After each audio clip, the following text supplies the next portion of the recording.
That's big business. Hit 10, but that's big pimpin'. My potential, that's infinite. Pin game insane. Make hits like King Griffin, a 10th inning. Ladies and gentlemen, welcome to episode 53 of the 10th Inning Podcast. I'm Sean, he's Dan, and for those of you who are just checking us out now for the first time, basically, we're just two lifelong friends, love baseball, and we just sit back, relax, talk, record, and post. We hope you guys like this. There's a couple of new peoples out there, and we just wanted to give you guys a special hello. We do a lot of stuff. We do a lot of research throughout the week, and we try and bring the most up-to-date information to you guys, so you guys don't have to.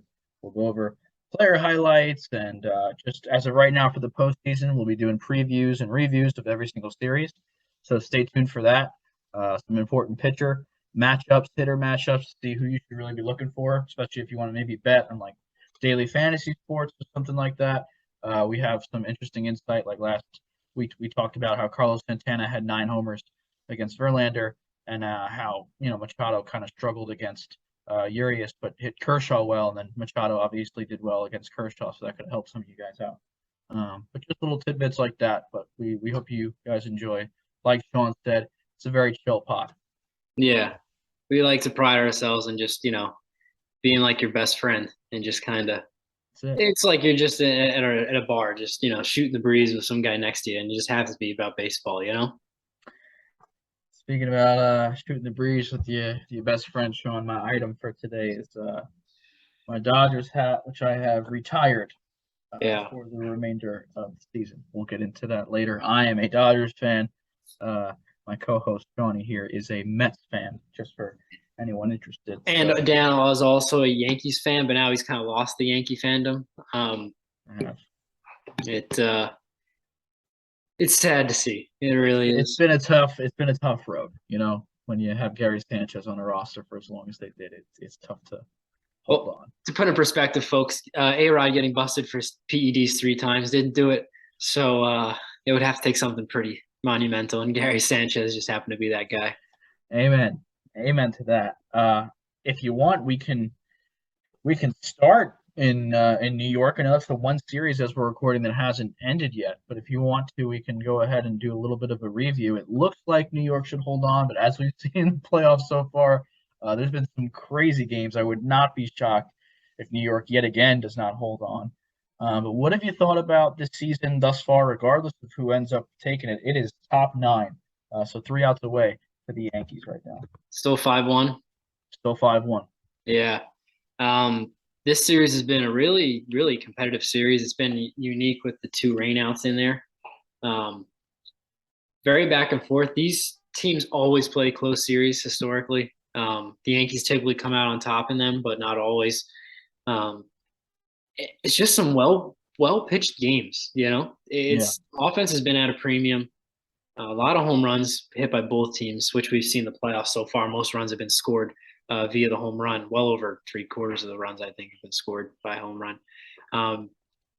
It's an entertaining series, and it's kind of been, I don't know, I feel like it hasn't been on the forefront of people's minds because of the upsets in the other series that we'll get to later. But the Yankees they're coming together right when they need to, and they got a huge start from Garrett Cole the other day. Is his biggest start as a Yankee so far. And they needed that. And also Josh Naylor, not really sure what he's doing there, rocking the baby and calling him his child when they were losing at the time 3-1. That's beside the point, but it's been a very, very competitive series. And the pitching has been fantastic, which, again, for the new listeners and viewers, Dan and I love pitching. We like old school baseball, so that'll continue to come up in our conversations. But it's been a very, very hotly contested series, and for the Guardians, they end up losing. Nothing to hang their head on. They had a good year. They came on strong, and if you're looking on paper, their roster and payroll compared to the Yankees or the Astros or whoever else in this postseason, it doesn't add up. So you do have to kind of take your moral victories every now and again, but. Yeah, it's like you said, it's been a great series. It has been underplayed given the upsets and some of the other crazy games that have gone on around it during these games. But the game the other night where they just, well, like we said in the preview, they just put the ball in play, the Guardians, which is Yeah. another thing that me and Sean can't get enough of, actually putting the ball in play. Go on. And that just, I mean, it completely, I mean, listen, I don't think Boone made a great decision not putting Clay Holmes in the game, obviously, right there. Yeah. But to be able to come back and score 3 in the bottom of the ninth at home, to go up and take a lead back to New York to take a lead into the next day. I mean, that's like what the Guardians do. They just play defense, they pitch, and timely hitting. And I think it was probably shocking when I said it at the top, like last episode. I thought they might even take the series in 5, and they damn near came close to it. Yeah. I mean, the Yankees obviously have the star power, and at the end of the day, I think that's what's going to eventually put it over the top with Giancarlo hitting that 3-run smash today in the first. But I mean, the Guardians, for as low as their payroll is, they utilize the payroll well. For the budget they have, they utilize it well, and it was kind of shown here today. I don't think people even thought prior to the start of the season that they were going to really be the team in the AL Central that was going to make any noise. I think people thought White Sox and Twins, especially before them. But year in, year out, they're right in the same position. Unfortunately, that position also is not making it all the way, though. Shout out to Terry Francona, too. Yeah. Another guy that doesn't get talked about as being one of the best managers in the game, and he really is. He's been doing it for a long time and has adapted well. He's one of the most forward-thinking managers out there, but at the same time, keeps the human element in the game in his decisions. So he does a very good job of balancing that. And you would at the Guardians, to go along with Cleveland in their sports, historically, you have a huge come from behind win. You take game, was it 3? Go up 2-1, and then you still lose the series. That's heartbreaking. You would think that the momentum would have carried it over into the next games. I mean, that game 4 was a good game as well. They weren't really out of it. They fought back, but that's tough. If I were a Yankee fan in that moment, I would have thought for sure they were losing that series after they blew that in the 9th inning. But that's baseball for you, really, and Cleveland, baseball teams over the years, whatever name they may be. Right. And I kind of just want to harken back to it. I'll try and squeeze it in. I think we could do our hitter and pitcher highlights, when we come to the series that we're reviewing. Talk about that game 4, Garrett Cole, and he's going to be my pitcher highlight for this week. I mean, he is the reason the Yankees are in the position to win this series right now. I wouldn't say single-handedly, but I mean, talk about Aaron Judge going 1 for 10 with 9 Ks to start the series. Obviously, then he hit the homer. He's hit 2 now, I believe. But Garrett Cole has put on an absolute show in the biggest moments, which has not been the case for him of late. A lot of Yankees fans have been off of him, saying that overpay, that he doesn't come up clutch. But in this series, 2-0, Sean, a 2.03 ERA, 13 1/3 innings pitched, only 3 earned runs, 16 Ks over those 13 innings, and he threw seven innings, 2-run ball in game 4 as a stopper. He put his team in a chance to win, a quality start, and much more than that to give innings. We know 7 innings, especially nowadays, is not easy to come by. I don't think the Yankees have any shot of making it out of the series without Garrett Cole. Yeah. So he's definitely I think he's the most impactful pitcher from the division series. You mentioned he went 7 innings. Postseason years prior, starting pitchers been going less and less innings. It seems like that trend is this year is bucked the trend. The starting pitchers are going deeper in games, which is more traditional style, and the bullpen is less taxed. Not across the board, but for the most part, we've seen pitchers go a lot deeper in games than in the past. Yeah, I definitely haven't gotten a chance to witness that as much in LA, but we'll talk about that later and why I do think the bucking of the trend, which was the original trend, the bucking of the trend was really pitchers going shorter. Doesn't work, to be clear. Anyway, we good to move on to the next series here, Sean? Yeah, absolutely.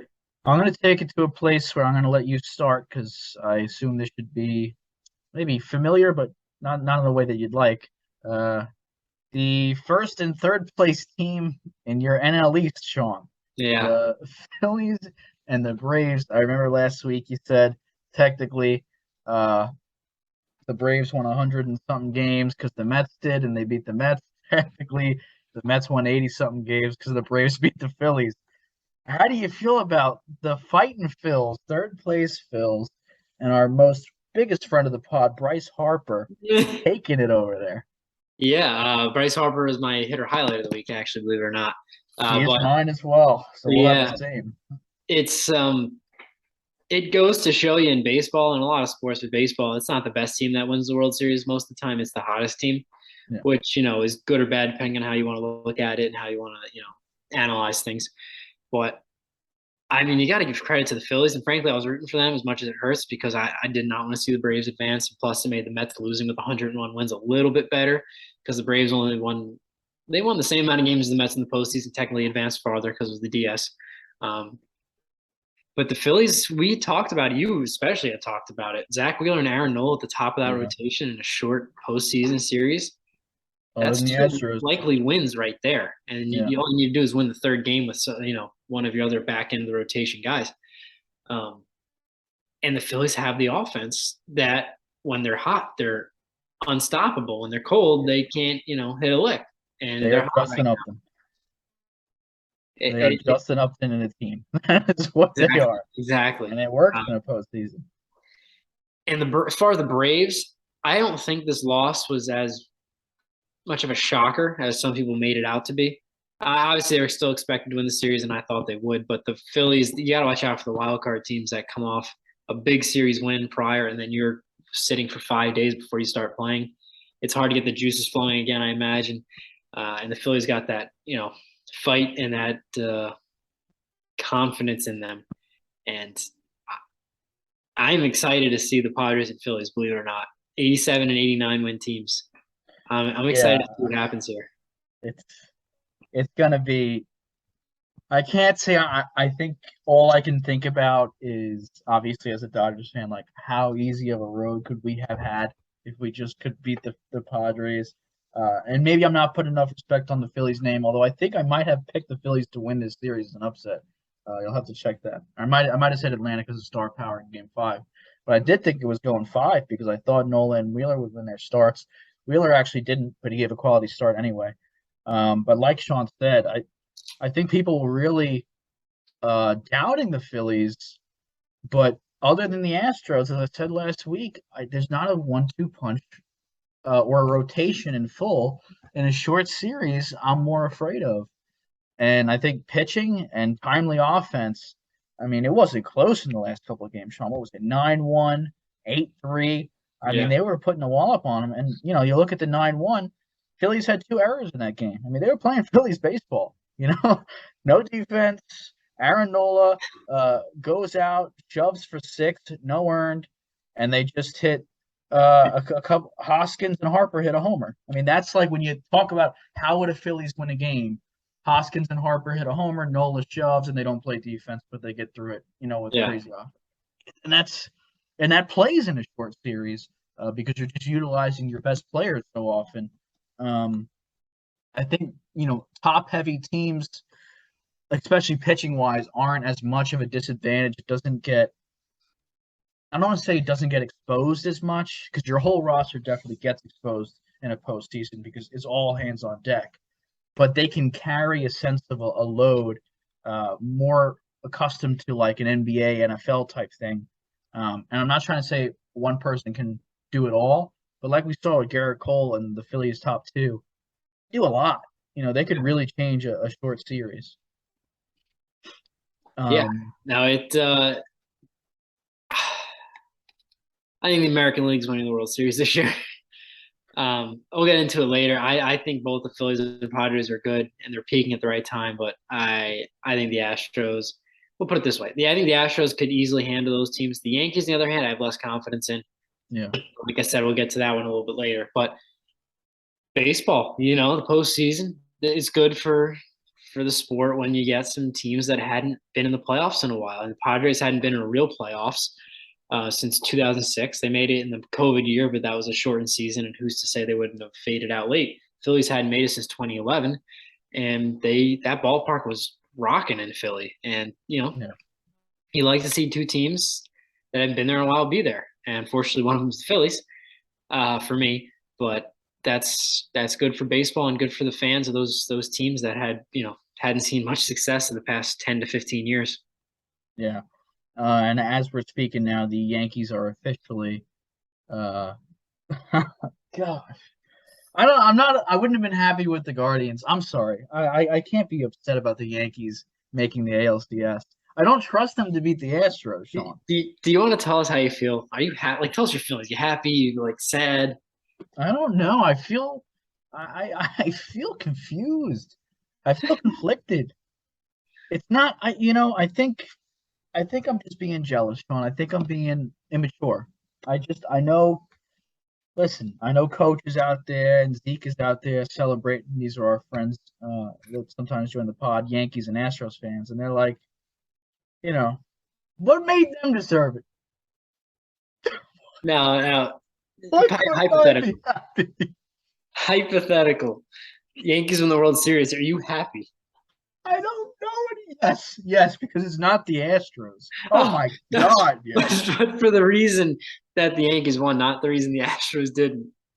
I don't know anymore. I'm not in a good place right now where I don't want to answer these questions. I'm not in a good place. I don't I'm know just why trying I'm to figure out your mindset. I'm curious because this has all been coming to a head for years and years now. yeah. I think we're getting to the boiling point here. Where we're going to find out that Dan has never been a Yankees fan in his life. He just picked a team. He had to pick a New York team because he lived in New York, and he wasn't going with the Mets, so he had to go with the Yankees. And I he hear was you. a closet Dodger fan. It's definitely all coming to a head. I'm just not, and I'm still very upset. I'm still very sore and vulnerable right now, and I don't think I'm really able to take on other teams' success and my emotions that come with it. But in due time, I will tell the fans how I feel. Yeah. Speaking of another team's success that I'm definitely not happy about, the Astros and Mariners, Sean. That's a tough one, man. That's a tough series. I watched a lot of it. There was a lot of it to watch. Let me tell you, there's two games in one of them. But how do you feel about it? This is one of these series that if you don't watch the games, just check the box score and see, oh, Astros swept, oh, blowout. No, every one of those games could have been won by either team. The Mariners game one came out to that blazing start, knocked Greinke, Verlander out of the game, and then they lost that game because Yordan Alvarez is an absolute monster. Yeah. And when that happened, again, it's like, all right, this may not be it because if they won that game, it's like, all right, the Mariners are rolling. They got luck on their side for having been here in 20 years, 21 years. They lost that game, and that was really the series if looking back on it. And then in game two, once again, they had a lead late in the game, Yordan Alvarez again. And then game three, game goes, 16 innings? 18. 18, sorry, 18 innings. That's not the longest postseason game in history, is it?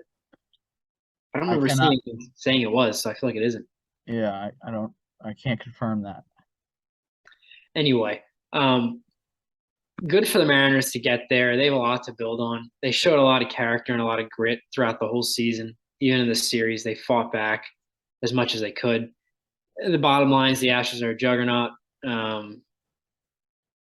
And it just seems that they add players every year through their farm system, and they just get better and better and better. Altuve is looking like cheater 2017 Altuve. Alvarez is otherworldly. It's hard to even put into words. And the Mariners are just young. The Mariners are now what the Astros were in 2015 and 20. Now they make it in 16, but in 2015, young team with a lot of pieces, but not the finishing touches, not like the little glue guys, the type players that make teams champions on and off the field. To me, at least, it looks that way, So I think the Mariners are the future's looking bright. Yeah, I mean, J-Rod didn't shy away either from the moment. I mean, just watching his at bats, like leading off games and stuff, it's like He led off a couple of the games, and it's just something about him. It's exactly what I said about Soto, and what we've said about, I don't know who we said about before, but it might have just been Soto. But there's some in their eyes where like, oh man, I don't think they're losing. Like these are winning players. Like they are different when the lights are the brightest. I think J Rod has that in him, and I think he could definitely be the best player on a winning team. I think they have the, like you said, they have some pieces in place there, and they're close. I think at the end of the day, there were three things that were the difference in the series. First off, experience. Yeah. That 18 inning game, just a great. You're in Seattle. You can't push a run across for 18 innings. I understand that the Astros didn't either, but you got to push a run across in 18 innings just to have the experience to like be able to deal with that mentally. That's a mentally grueling game. Yeah. And almost everyone there on the Astros has been through long postseason games before, and they know how it is. They know what it's like. So just to be able to stay mentally focused was amazing. Pitching, the Astros have the best pitching in the league right now, in my opinion, just top to bottom. To be able to go through the 18 innings and obviously win the other game, 1-0. Their pitching was just off the charts, stellar. And lastly, it's star power. I mean, you see it in the bottom of the ninth. Jordan hitting 3-run homer. That's the difference. You know, they have the star power that can save you when the other things don't work. They had the pitching that can win a game 1-0 in 18, and they just had the experience to be able to go through challenging situations down 3 in the ninth and 18 innings of baseball and be able to persevere and stay level headed, just because of how much experience they've had. And fuck the Astros. Yeah. I don't care. I hate that Dusty Baker's their manager. I love He's Dusty. so cute. He doesn't deserve it, Sean. Put Dusty on a team that everyone likes, so everyone can root for him. Yeah. I looked up the longest postseason games in MLB history. This one was tied for the longest with Game 3 of the 2018 World Series, Red Sox and Dodgers. Yeah, Max Muncy. Yep. God, I remember that. That was such a crazy night. I started watching the game. I watched the first 2 innings, I believe, at my house. I drove to Rob's. We were watching. There was some other festivity as well. As you know, this time of year, there's 17 sports going on. Yes. We were watching something else, and I had the Dodgers on. And in the 15th inning or so, it was like 12 p.m. 12 a.m. And there, I was like, we gotta go. The other game had long finished. I got up and I drove home because I couldn't. Like, I was waiting for the game to end before I left, but they had work the next day, what have you. So did I. I get home. I finished watching the game at home. I probably was at Rob's for. I mean, you could look up how long the game was. It was like I had been 2.5 days of watching this freaking game. And I got into my house, I turned it on in my living room, and I watched Muncy hit the homer, Oppo Taco, baby. And I just went buck wild. It was so late because obviously the game starts late too. It's a late starting game out in LA, West Coast. It was 7 hours and 20 minutes. Yeah, no, that's what I'm saying. Like I had a full-fledged 5 hour, 6 hour hangout with Rob. Like it wasn't like, and I watched the first inning in my house and watched the last one there. It might be the longest game in postseason. It might have been longer than the Astros game. Yeah. I'm looking at some of these other games that are on the list. Also tied for first is 2014 NLDS Giants and Nationals 18 innings. Okay. Then 2005 NLDS Astros beat the Braves in 18 innings. Okay. And then this, I guess, technically the fifth longest, but actually the second longest because it's not tied, is the Mets and Astros in 1986. Mets won 7-6 in 16 innings. That's crazy. But yeah, I was definitely. You could imagine what I was looking like when Max Muncy hit that home run. It was probably 3 a.m. I was going nuts. Woke my whole family up. But moving on, I guess it's time to talk about it anyway. It's more sad Dodger stuff, not the Max Muncy home run, but Sean, you got on your soapbox last week. Yeah. Obviously, as you should. It's not easy when You give your all. It's 162 games. It is the most defeating feeling in the world. You feel like it's really like you broke up with a long-term relationship because you don't know what to do with yourself. Yeah. You give you everything for 162, go into the playoffs, and then all of a sudden, like everything you've worked towards, the greatest season ever, 111 wins, you know, just everything. It's it's gone. It's over. It's done. I'd like you to talk first, Sean, and I don't want to get on a soap and go crazy like you, not like you did, like you also tried to hold yourself back. Yeah. I'll say my piece. It's not going to be very reviewish, but you take the review. I'll just tell my feelings. Yeah. I'll try not to make it too painful for you. Do what This you have to series do. may have been the changing of the guard in the NL West. Quote, I'll try to not make this too painful for you. Holy shit. Go ahead. Continue, Sean. um, the Padres have always been the little brother to the Dodgers, and I think that kind of gave the Padres a bit of motivation. And they had just beat the Mets after everybody had picked the Mets to win that series. And similar to the Phillies, they got some confidence going. But I think the Padres got so tired of listening to how good the Dodgers are and how the Padres, struggled after that Soto trade and kind of backed their way into the playoffs. Um, and they went out there and did it. They just looked like they wanted it more. And like we talk about pitching, the Padres pitching, man, they held the Dodgers in check, which is extremely difficult to do. No other team has done that this year in the regular season, and they did, as best as possible. I mean, Yu Darvish, Joe Musgrove, Clevenger. I mean, the names are just big name, big game pitchers. Um, in the Dodgers, the offense, like we see, good pitching gets out good hitting, most of the time. The teams that win the World Series are the teams that have the best pitching more times than not. Um, and the Dodgers they just ran out of gas. I think that 111 wins, it takes quite a toll on you. Even if you are doing the best you can to rest players every now and again, but that's tough. I mean, look at the Warriors, Golden State Warriors in 2015-16, won 73 games, broke the record, and then they lost in the finals, of course. But um, that's a grueling stretch of games, and the Dodgers always have the microscope. They're always under the microscope, being who they are and the players they have, and they just, I think that was 9 times out of 10 the Dodgers win the series. It just happened to be the one time that the Padres took it. And the Dodgers have tons of offseason questions upcoming. Trey Turner's a free agent. We know how much you don't like him. And they've just got some other decisions to make. Bellinger's a free agent. Kershaw's a free agent, right? Kershaw's, yeah. It could be a very different looking team next year. And who's to say Dave Roberts is back? I think he is. You may hope he isn't.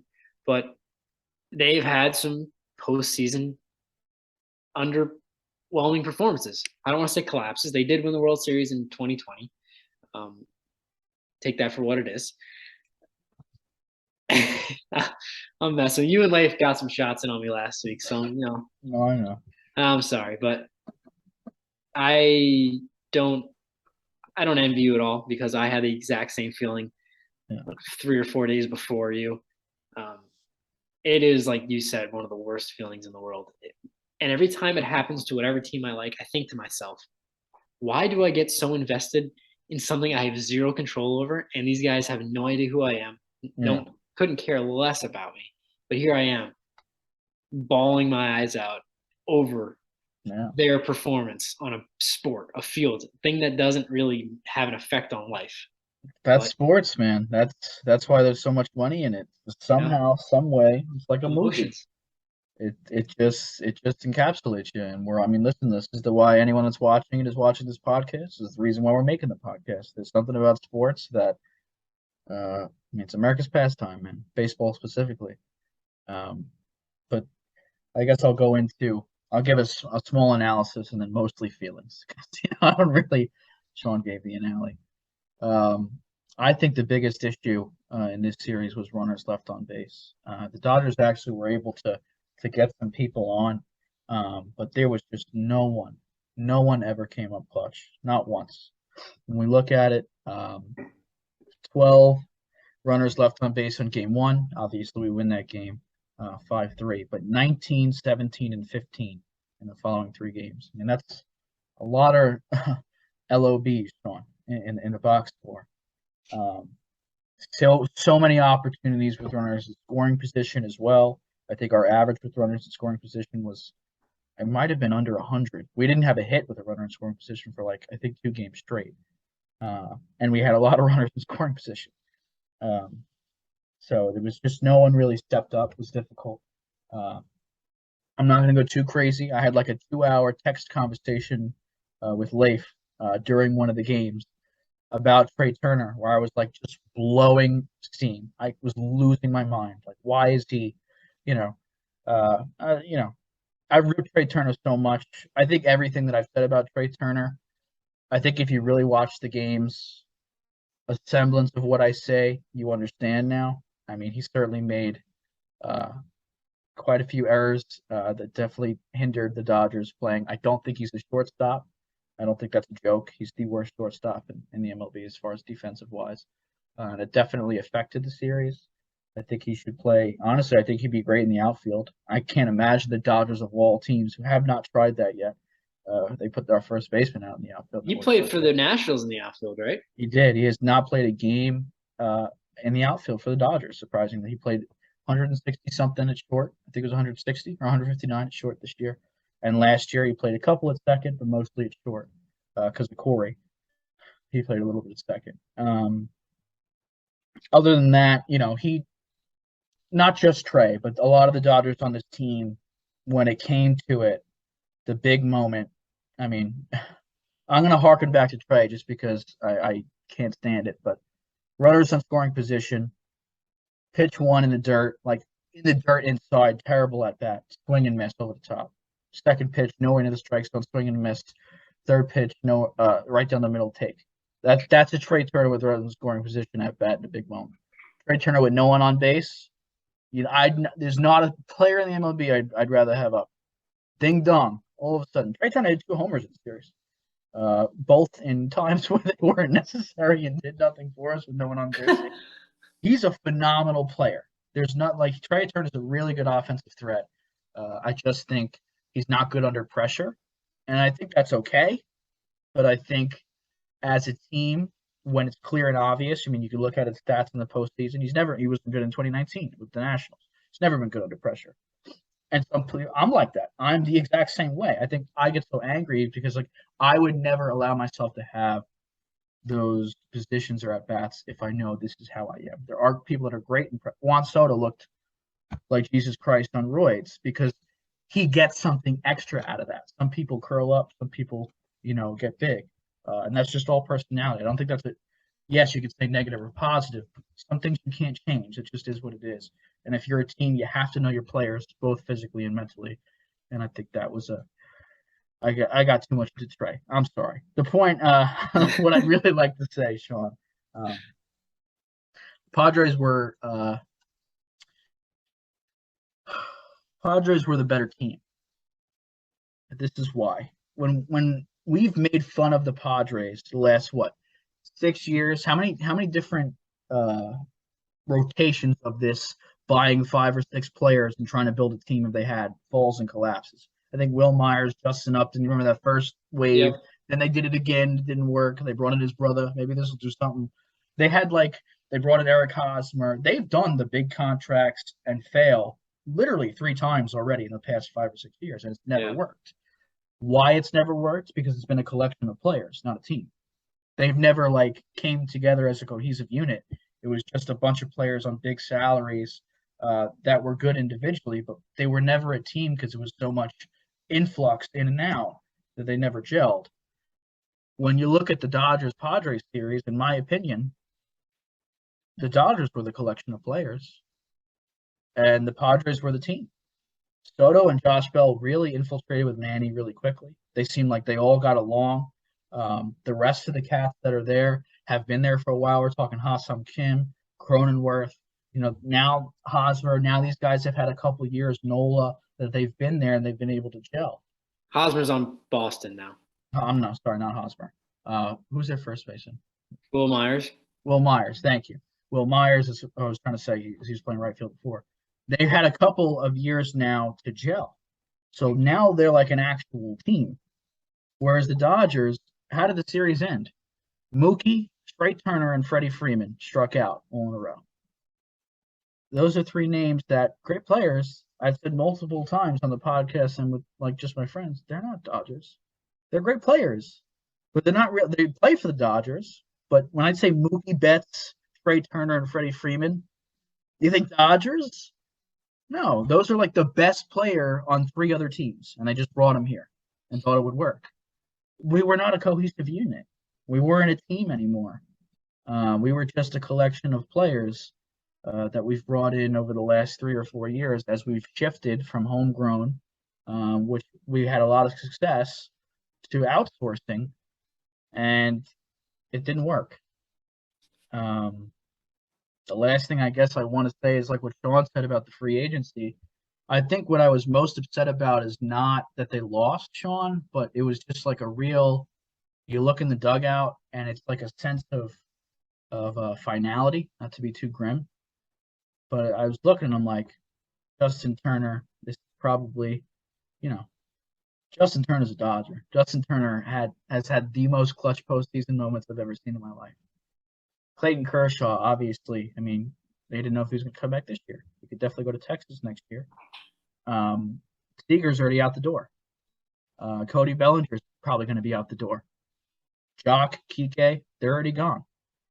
So my question is, how do we decide an era, I guess? Like, it's open and close? Like, is there rebuild? Is that what ends an era? Because people, like, think of teams in eras. You know what I mean? Yeah. So this Dodgers era dynasty, is it over? Like, how do we know when it's over? At a certain point, there's more new players than old, and it's not like this. It's not the Dodgers anymore. And I felt like I was looking at it like, I don't think this is the Dodgers anymore. The Dodgers definitely have gotten away from, developing their talent. They still have guys in the roster, that came up that way. But you're right. They have really kind of gone the route of, you said outsourcing. That's really good way to put it. Do you think they win? Maybe not 111 games, but close to it. Had they not signed Freddie Freeman? Yeah, I do. Yeah, I agree. I don't think that was a necessary move, just for him to not perform in the playoffs. And we both love Freddie Freeman. I love Freddie, yeah. But when he signed, you weren't that happy, And at the time, I kind of questioned why not. You're not, but I understand now. He's not a Dodger. You're right. I mean, they've gone from, they started with the Mookie Betts trade was the first big one, in my opinion, where it really started to, like, all right, they're going out and getting somebody instead of, bringing somebody in. And before that, it was all us. And if it wasn't us, it was like poaching projects like Muncy and Turner and like making them the players that they were. Yeah. But continue, yeah. Well, and the right way to win a championship is through drafting and developing. The teams that win it every year, they do. I mean, look at the Astros. They were terrible, like ungodly bad for like 5 straight years, and everybody hated it because they were losing on purpose. Well, it's worked beautifully since 2017. They haven't missed the playoffs, and they've been either in the World Series or just outside of it every year since. Yeah. Jordan Alvarez is the guy they traded for from the Dodgers, but he came up the upper levels of their farm system. So, they didn't necessarily sign him. Bregman, Altuve, Tucker. I mean, all these guys. I mean, Verlander is on the pitching side. They traded. The rest of the rotation is young guys that have come up through their system. Yeah. And it's more a sustainable way of doing it because these guys aren't making tons of money for the first 4 to 5 years of their service time. Instead, if you sign free agents, you're spending tons of money. Look at the Mets this year. They signed everybody and their mother, and they lost to the Padres. Yeah. I mean, look at the Yankees. The Yankees are advancing to ALCS, but they have a mixture of homegrown talent. Judge is Yeah. homegrown. Gleyber Torres. I mean, most of their rotation is homegrown. Yeah. Uh, as much as we like to rip on the Yankees for being the Yankees, but the teams that are better are teams that are their own players, as you put it with the Dodgers.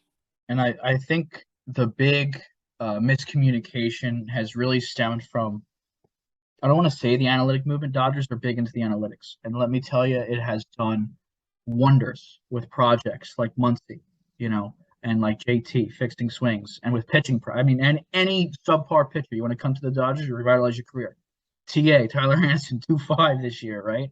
I don't think Dirty Tony would be anywhere near as good of a pitcher as he is with any other team. We see this again and again. But where I think they went a step too far is they forgot these are still people. This is still a workplace environment. And you can bring the 10 best salespeople or doctors or whatever, marketers in a room together and just pluck them from different places. They will not perform as well together as a cohesive unit. These are people. They have real lives outside of it. They have to talk to each other in the dugout. And their emotions and how they feel in the workplace determines a lot of success when you're playing a game based on confidence. Yeah. So when you have a bunch of strangers in the dugout, and I'm not saying these are strangers, of course they're friendly and they know each other. But the Dodgers of 2017, you're not afraid when you're down 3 runs because you got guys and the guys got your back. It's just so much different when it's Mookie, Trey, and Freddie, and half of them are there for a year and a half, and they don't know whether they're going to be there the next year in Trey's, standpoint. It's just, these are people, these are players, and the team aspects really matter when the going gets tough. And I think the Dodgers had some lack of foresight with that. I really do. I think they made some bad decisions. I mean, as far as the Padres go, I think the turning point of their team turning around was Manny Machado becoming a leader. Yeah. He'd always kind of be seen as a bit of a liability in the clubhouse, and even his first few years with the Padres, but has become the guy everybody goes to for questions and answers in the media. He's keeping teammates in check. I mean, him and Tatis last year got into an argument in the dugout because Tatis, I don't remember exactly, I think he wasn't hustling or something along those lines, which a few years ago, Machado was the same exact way. And that goes to show you, you need a good clubhouse. And the Padres, it's tough to beat a team that's 8-hole hitter who's hit like 185 in the regular season is just absolutely raking. That's just one of those things you can't explain. I mean, right. Kim is on fire. It just goes down the line. Nola. Yeah. Austin Nola is putting together solid at-bats. They have a more of a team approach to the game in the postseason than the Mets or Dodgers did when the two teams they beat. Every time they got runners on, they were confident in the guy at the plate to get the run in. And most of the time they've done that, which kind of goes into the culture. And I mean, that's what the Dodgers have done for years and years, is just pass the baton and then someone's going to come through. So basically we're saying all this, which meaning, or a long way of getting to, the Dodgers need to sign Yasiel Puig again. 100%. I'm for it. I'm literally for it. I think if you replace Freddie Freeman and Trey with PK, Jock, and Puig, I'm telling you we're in the NLCS. I know it sounds crazy, but it's just we looked dead. Everyone has said this, after the series. The Dodgers in the dugout looked dead, and it wasn't because they were losing. Who's the character in the Dodgers dugout right now? Probably Betts, Mookie Betts. That's about it. That's not going to do it. Betts can't be your hype man. He can play third, fourth fiddle in the hype department. But when there's no Puig and Kike and Jock, it's not going to work. You have to have some gel guys in there, like you said.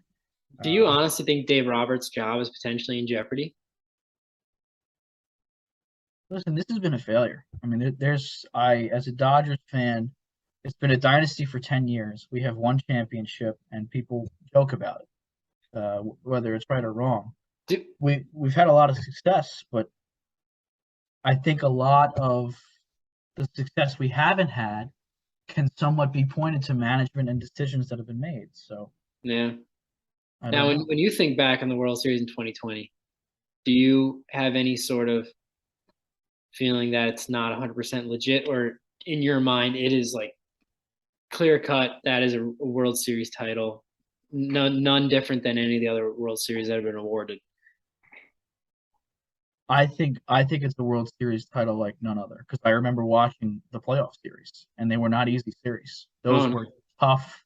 The Dodgers didn't have. I know people say the Rays were the easiest World Series matchup ever, what have you. They were a good team that year with pitching and time. Randy Rosarino was the best player in the postseason that year. Yeah. Went crazy. That was not an easy route. The World Series games were not. The schedule was. It was 5-5-7. It was or 3-5-7. It was what it was. 5-5-7, excuse me. The regular season was the one that was shortened. And I hate to tell you, the Dodgers would have won the division no matter how many times, how many games you want to play. Yeah. We've only not won the division, once to the weird year Giants. So, yeah, I think we would have been in the same position. And I Yeah. think because of that, we would have made the playoffs anyway, and you never know in a playoff scenario. So I think it's a World Series. I do. Oh, I was just curious. I don't know if I ever asked you straight up before what you felt. But I know other people feel differently, and it's tough. It's tough to hear that when it's like we've had so much success for so many years, and it just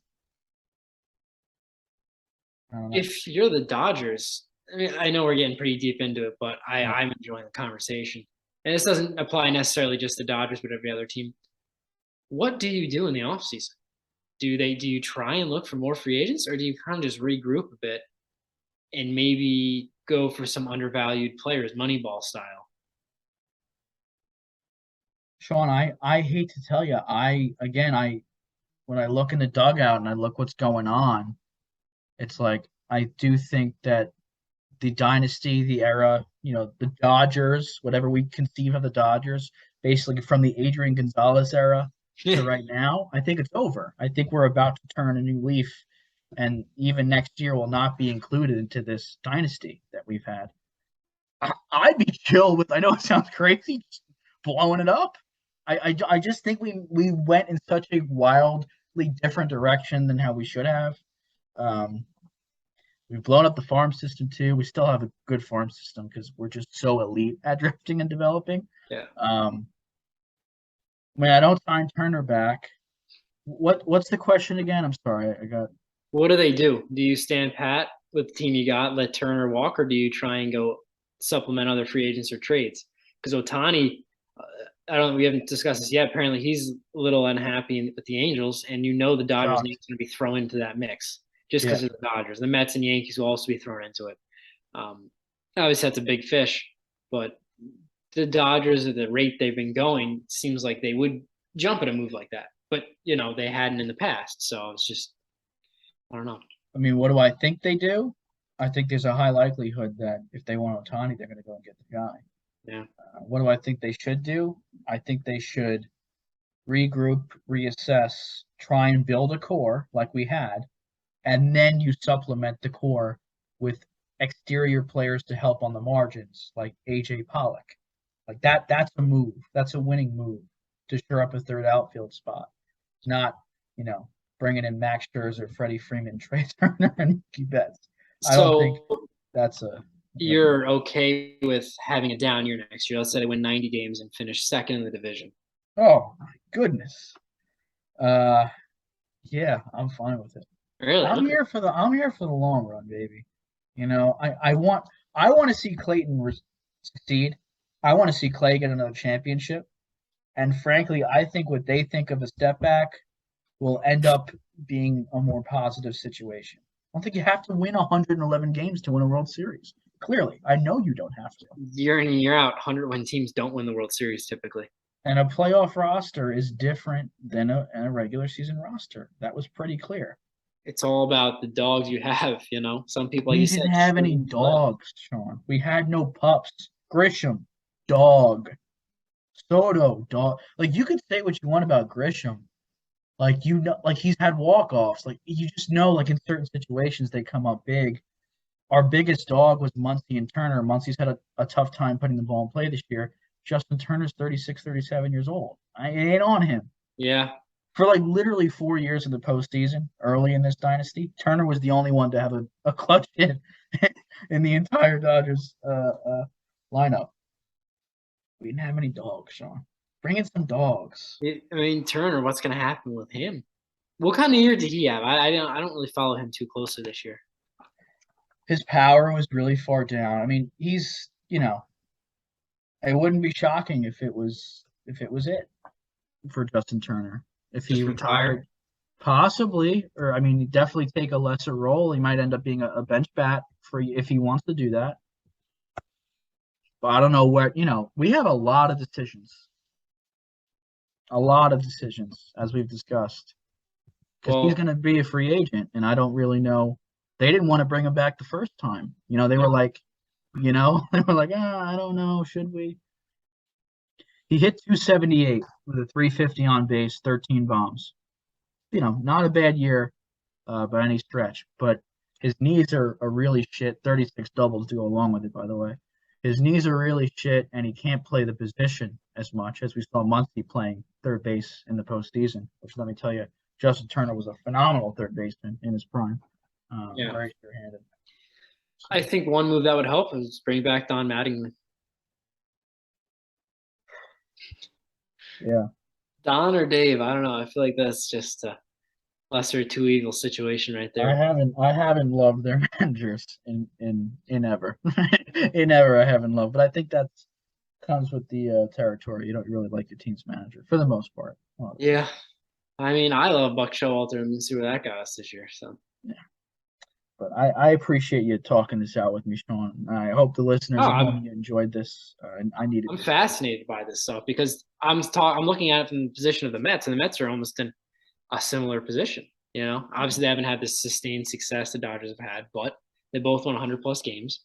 They both had huge expectations, and they both lost to the same team in similar ways. The Mets couldn't knock a run in at either. It's And it's nothing against the Padres played great, and no one's saying here that the Padres don't deserve to be there, but we're trying to figure out the reason they played great, and I honestly just think they were a cohesive unit. yeah. The I Mets mean, how brought they in a lot of play players. is I mean, look at Josh Bell. He had like 190 after getting traded to the Padres. First game of the postseason, goes yard off Max Scherzer, opposite field. Yeah. You can't explain it always, but you just need that magic that Justin Turner brought, that Jock Peterson brought, Yeah. that Kike Hernandez brought. I mean, the list goes on for the Dodgers, and every other team has the same thing. I don't know. It's tough, and frankly, the Dodgers, they don't win 100 games next year. The target on your back is smaller. Frankly, I think I'd rather win 90 games and make the wild card than win 110 and win the division. Well, do you think that affected it, the layover, or do you think that's been overhyped based on just what's happened?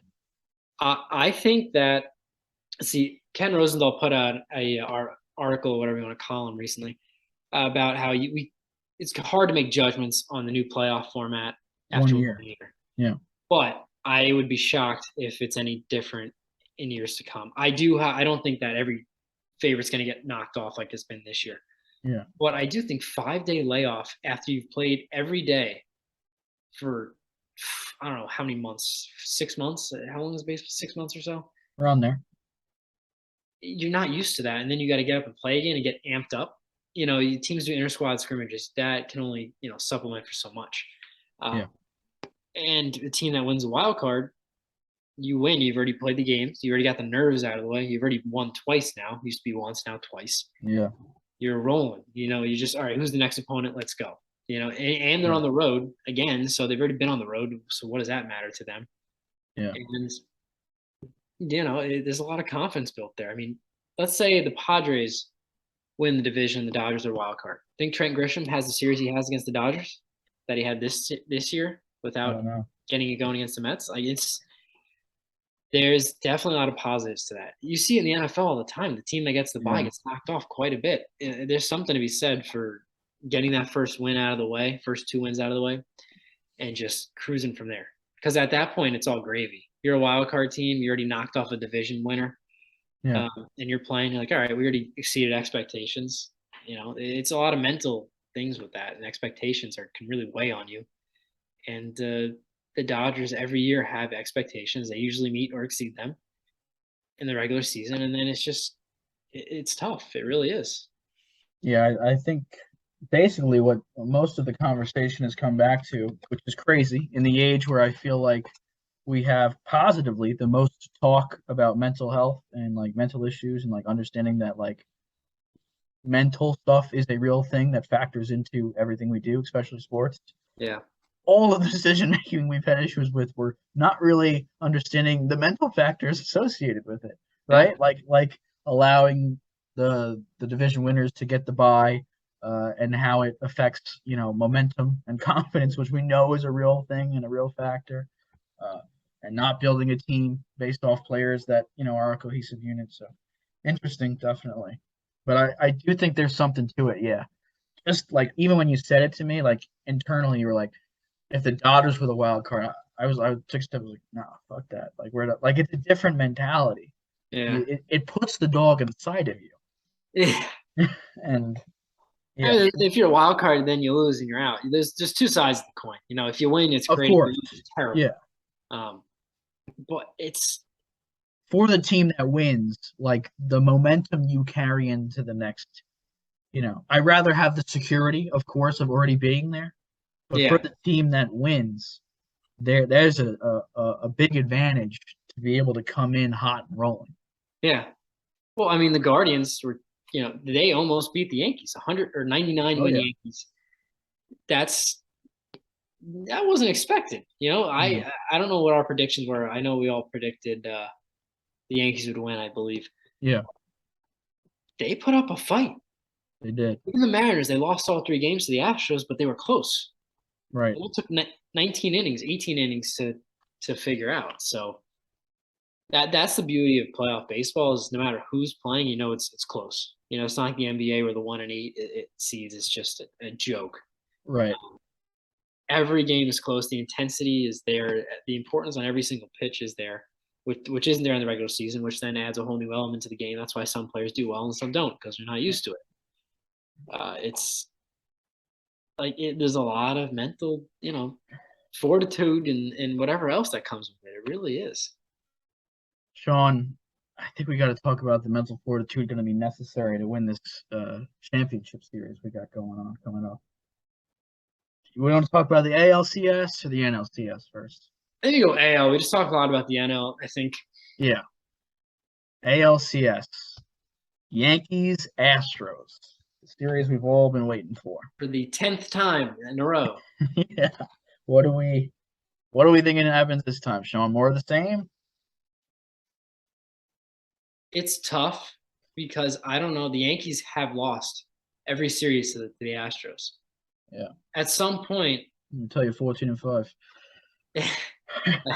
at some point, they gotta just say, you know what? Who cares if the talent level is different? And frankly, it isn't that much different.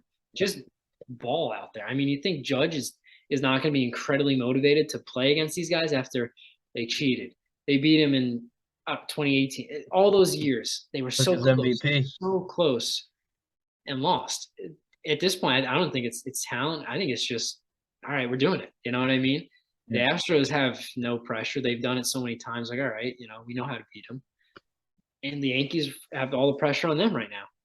So I think the Astros win the series in 7, but I wouldn't be shocked if the Yankees do win. It's going to be quite the pitching matchups.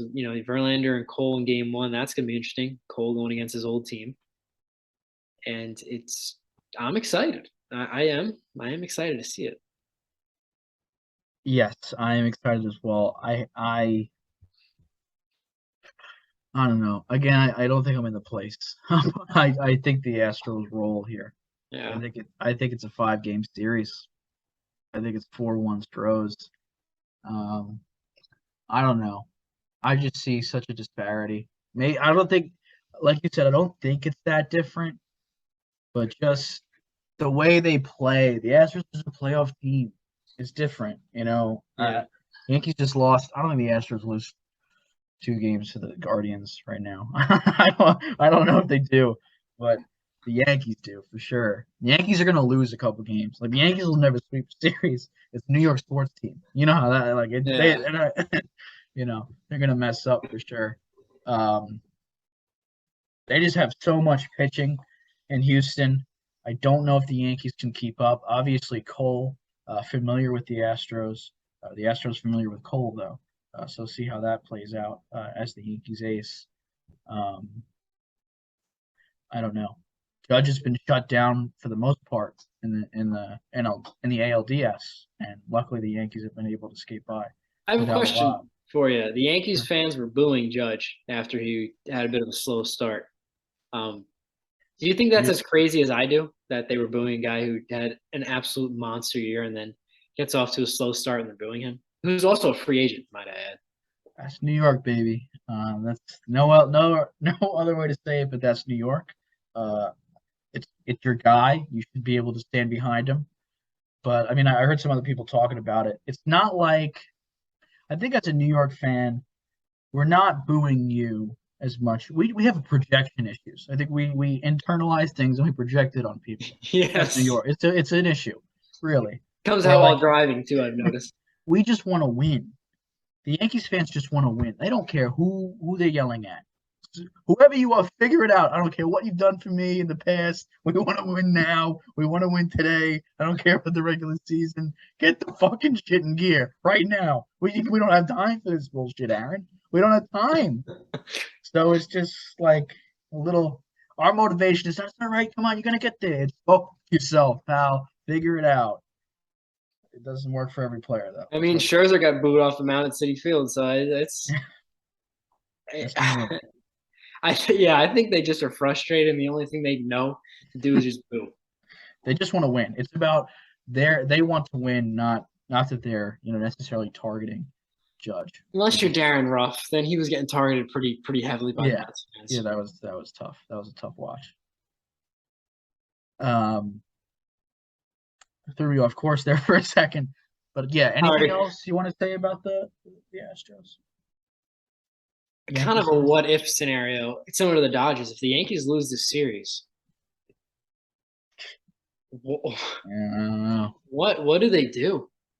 They made a lot of moves that are like, could get the gum and the tape and patch the gaps right now, fill in the holes.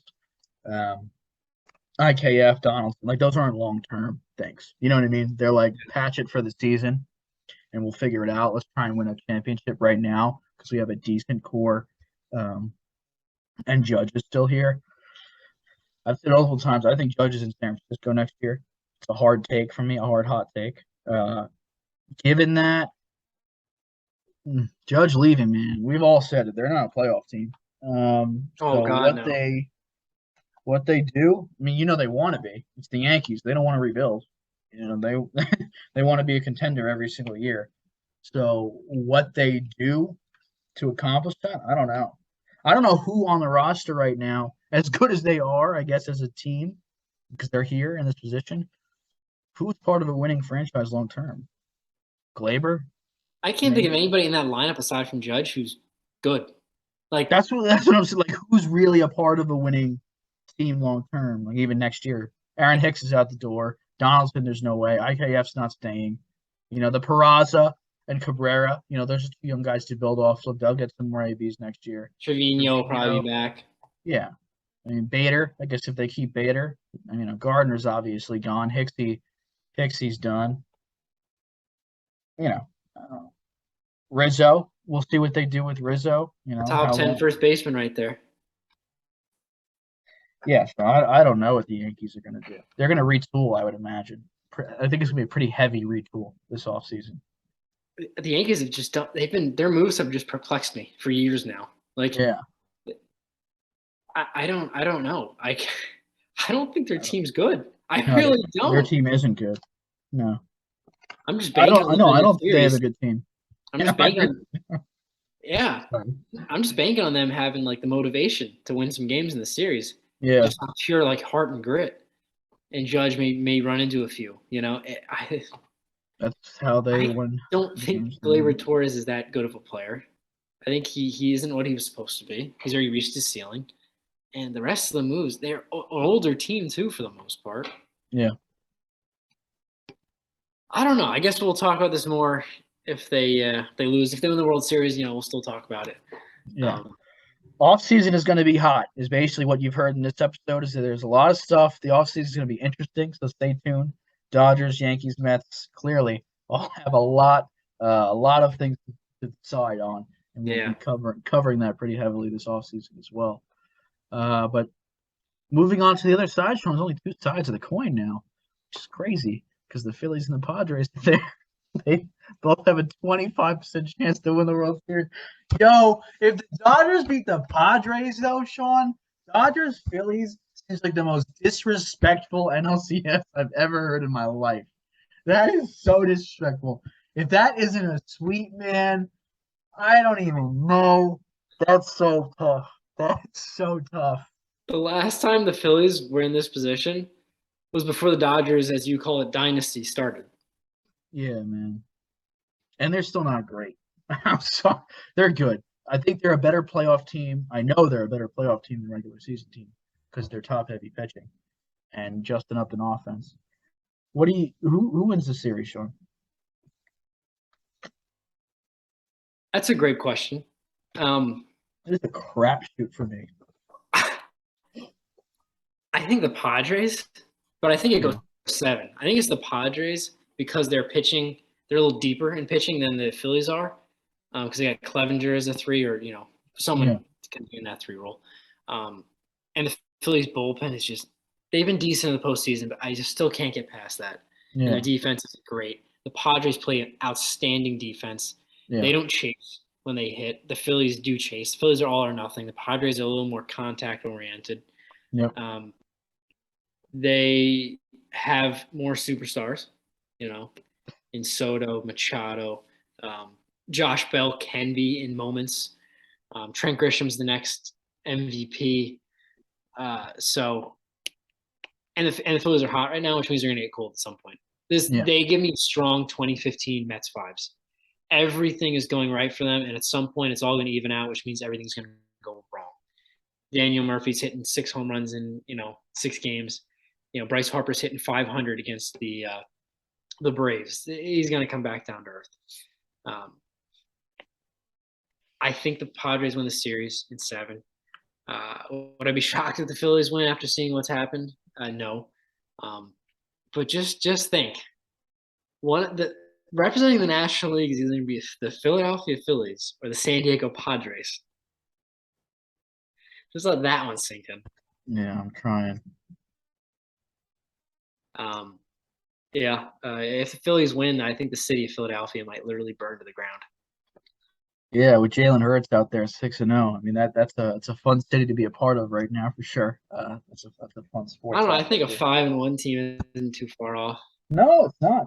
It's not. I saw a fucking power ranking that said we were the 5th best team in the NFL. I wish they knew. I wish they had any idea how bad we really are. We have, I think, the 2nd best record in the NFC, 3rd in the league. Man, that's an embarrassment.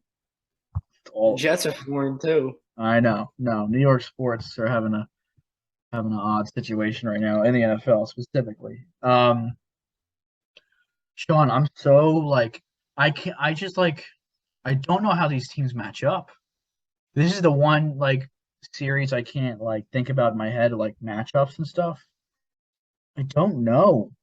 I'm gonna say it goes 7, and I'm gonna say Padres. I know it's exactly what you said, but I think this could be a sweep either way. These are two they're so unpredictable. I don't know what they're gonna do. So I'm gonna say 7 and Padres because of what you mentioned. We're talking defense, pitching's a tad deeper, and they're more predictable. They're more sustainable than the Phillies, in my opinion. They have more big-time players who've been there and done that. Yeah. Think about Bryce Harper had never advanced past the first round of whatever playoff series he was in until this year. Yeah. Schwarber's been there. Also, Castellanos has been on fire. Yeah. In the postseason, which bad stuff's been going on in the world.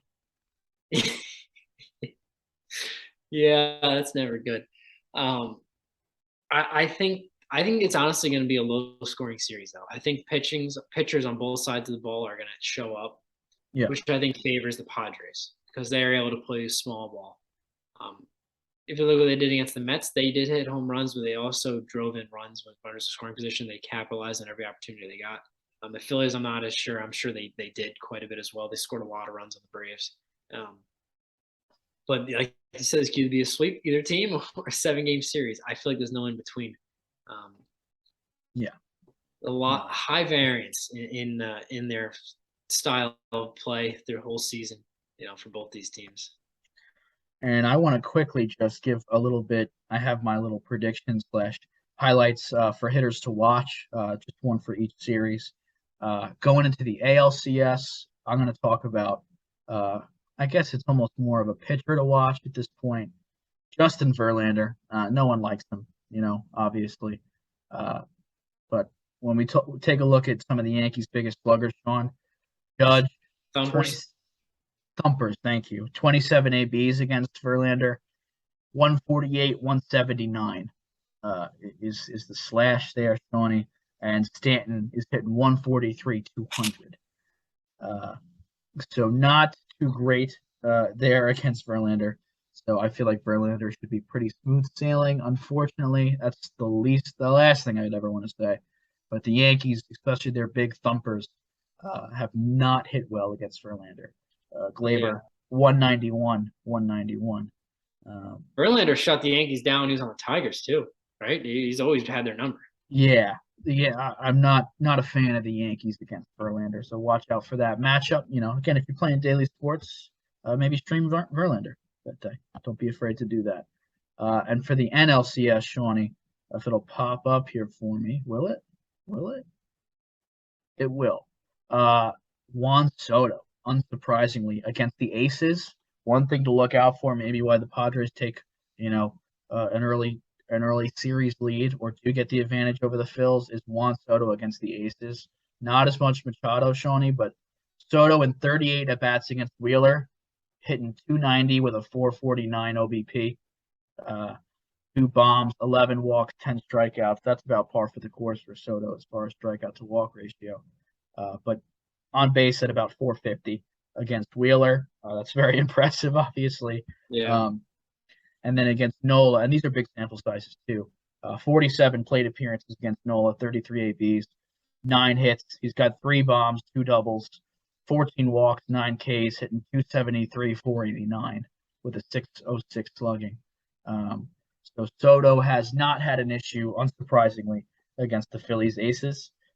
So especially with his postseason heroics, I would say if there's a low-scoring game in those early, matchups, those tough pitchers, Soto could certainly be the difference. I would have said that regardless of the splits, but he has the most impressive splits of any Padres against the Phillies. And I guess that's because he's been in division for so much of his career against those guys. Yeah.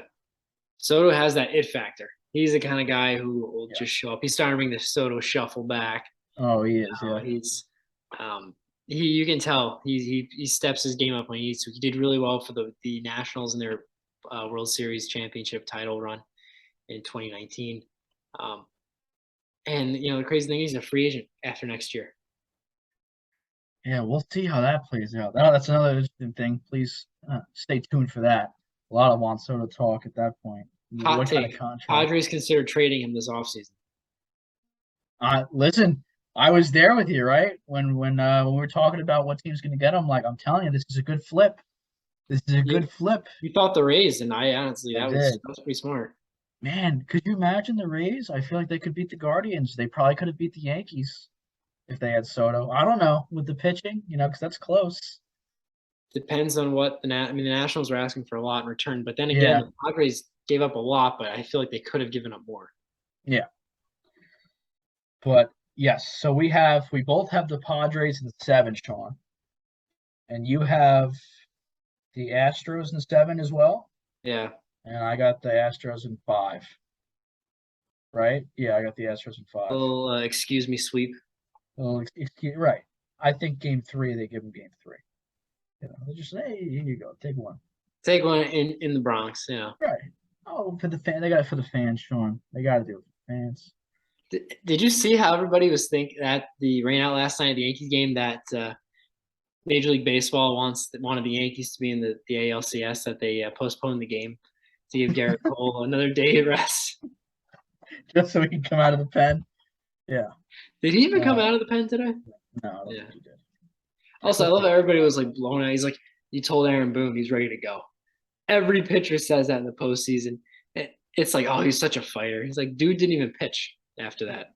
If he came in the game and pitched, then yeah, he's a fighter. But he just said that he's available. Every pitcher says that in the postseason. Nasty Nestor went 5. Jonathan Lois Griffin went 2. Clay Holmes went 1. And Wandy Peralta, our new closer. I don't know how or when that happened. Wandy Peralta, I think, closed out every game for us this ALDS. He won an inning, closed it out eventually. Sean, Coach gave us our picks to click from last week, and I don't have them. So neither. You at home, you guys might know. I didn't write them down. This is on me. Next week we will give you the picks to click. Okay, so we're gonna have a 2-week joint point total. Say that 3 times fast. 2 weeks joint point total. 2-week joint point total. Okay, try and say that at home while I'm trying to explain to you why. Yeah, it's tough. It's very tough.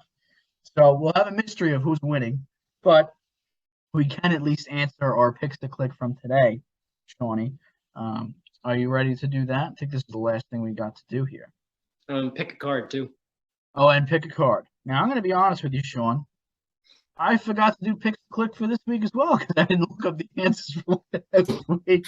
But hey, baby, we're doing it on the fly, Sean. Sean, the first question is going to be about Juan Soto, the guy that we've talked about a lot today. You're saying the series goes 7. I think we both agree with that.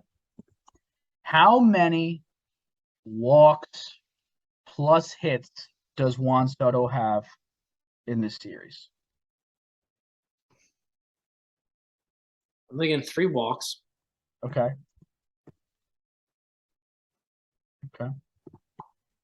6 hits. Ooh, 3 walks, 6 hits, 9 total.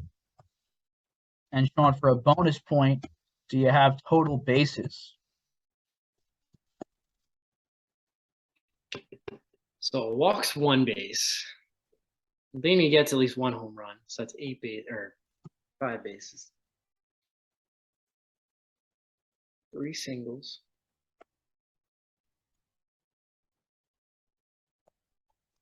Oh, wait, are you talking about the base? Like if he gets a walk and scores, is that considered 4 bases? No, so walks are actually total. It's basically just what you it's from home to wherever you end up after the hit, but walks don't factor into total bases. Oh, okay. All right. So single, double, triple, home run. 1, 2, 3, 4. I'm trying to add this up. I got 2. I think he gets 5 walks, Sean, and 5 hits. So 10 total. Total bases. I'm gonna say he gets 2 homers out of those 5 hits, Sean. So that's 8. I think he gets a double. That's 10, and then 2 singles. So that's 12. I'm going 12 total bases for Juan. Out of those 5 hits. No, that was pretty quick math there. I'm gonna go 11. You're going 11. I like it. Sean, do you have a question that you want to ask? If not, I can make another one up on the spot. How many strikeouts does Verlander have against the Yankees, and how many innings does he go? In the series? Yeah, in game 1. In game 1. How many Ks and innings pitched in game 1? Let me think. I think. Do you want to throw earned runs into there or no? We can. We'll just keep adding the points. We might have like 32 points in 2 weeks combined. You gotta like that. He's going 7, 1, and 9. 7, 1, and 9. I'm going 6 2/3, 1, and 7. Okay. I like it. And lastly, Sean. I gotta think here. I want this to come from the Astros series. Does Yordan Alvarez I was over thinking under Jordan. 2 homers in the series? Or over under 1.5? I'm going over. Okay. Would you have gone over 2? Not 2. I think he gets 2. Okay. So 1.5. Sean goes over. I agree with you as well. I think that's why I changed to 1.5. I think he gets 2, but I'm not sure. I don't want to have the same answer as you. I'm sorry. I'm gonna make it 2 because we both think he's gonna get 2. I'm gonna put us both in a tougher spot. Over under 2, Sean. Under. Sean goes under, and I'll take the over there. I'll take the risk on 3 more than 1. You'll take 1 more than 2. Is basically what we decided there. Very interesting. Well, we'll see. We'll see what happens there. We definitely have some points. We'll probably have 10 points. I'm sure we'll be tied. Don't worry about that. We will be tied. Lastly, Sean, quickly here. Oh, He's disappeared. Stop. stopping right there.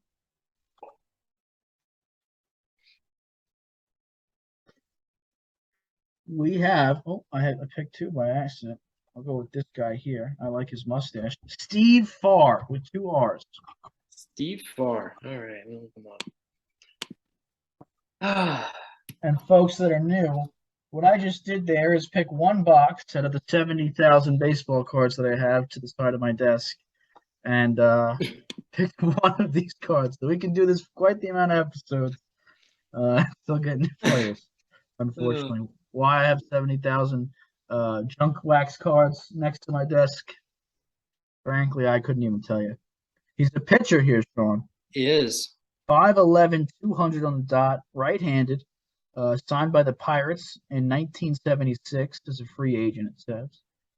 Born in 56 in Cheverly, Maryland. Earned his first championship series win in 1985.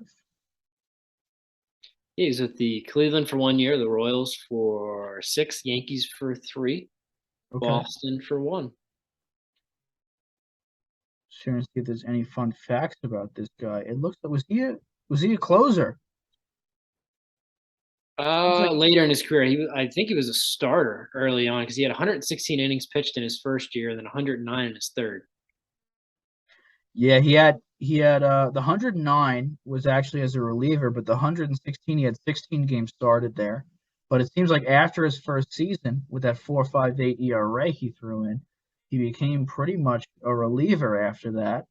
In 88 he had 20 saves, 89 he had 18. That's the last. This is his 1989 card. Yeah, he had 1 in 1989, which is weird. He had 127 innings pitched.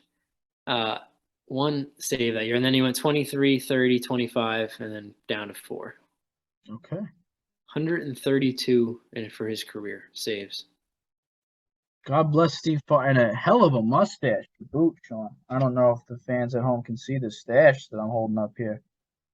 Hell of a stash. Quite a stash. Did we do our pitcher or hitter highlight? Well, we talked about how Bryce Harper was. I don't think we gave the stats for Harper. Okay. As far as pitcher, I talked about Cole. You were going to talk about Hader. If you want to talk about Hader real quick. Yeah, I just have a little something here on Josh Hader. Let me just find where it went. Josh Hader, guy had just a brutal second half with the Padres in the regular season. I called. Yes, you did. Yes, you did. And did not do well. I'm just trying to buy time as I find his postseason stats because I had them and they just disappeared. They were good, I'll tell you. The postseason were very good. I was looking at postseason batting and I was like, why are there no numbers there? Well, because he's a pitcher, closer. He has yet to allow a run in the postseason so far this year. He's appeared in 4 games, 3 saves, and has been pretty much lights out Josh Hader that we all know and love. Some of us do. He's looking good. He's regaining it back, and that's another reason why the Padres are that much scarier down the stretcher. They have an electric closer in the back end of the bullpen, which the Phillies do not have. Yeah. I won't say too much more than that, but he has done a very nice job at getting back on track. Yeah, he's definitely seeing him close out the series, striking out. Again, not a team, but formidable offense. Freddie, Mookie, and Trey Turner, back to back, three great players. I was like, that's why they got him, though. You know what I mean? That's why you go out and you get him. That's a difference maker coming the postseason. They're getting their money's worth right now. So that's a good move. He's a free agent after next year, right? I believe so, yeah. It looks like it's worked out so far for sure. I think it's worked out as much as you could ever ask for. Even though You want to know what's crazy? If the Brewers don't make that trade, there's a good chance they get in the playoffs instead of the Phillies. Yeah, that's true. Phillies were fighting to the bitter end just to make the postseason. The Brewers blew a few games there in the last couple of weeks. Yeah. Probably would have won if he's there. So Oh, butterfly man. effect. What does it mean? It's so crazy that it's Pods Philly, Sean. I don't know how to feel. Not that I was rooting for chalk, but I don't know. Braves Dodgers are they're so clear, or at least it was so clear that they should be there. And it wasn't in the postseason. It was not clear. No. Baseball's funny like that, man. It'll rip your heart out and it'll make you feel like $1 million all within about 5 minutes span. Well, we will see you guys probably at the midway point of these two series to give you an update of how everything's going. Finally give you our pick-to-click point totals. Now that it's a little bit of mystery. Someone could be up by 10 points probably. And we'll discuss the rest of the remainder of the series. If one of them could be coming to a close, one of them could still be pretty much in the heat of the battle. And then we'll give you the recap and preview to the next series and the episode after that. We don't got to worry about that right now. Anything else you want to say to the fans at home, Sean? If you see a Dodgers or Mets fan today, or next time you see him, just give him a hug. Let him know it's okay. Shoot a smile. Give a hug. Say, don't worry, man. It'll get better.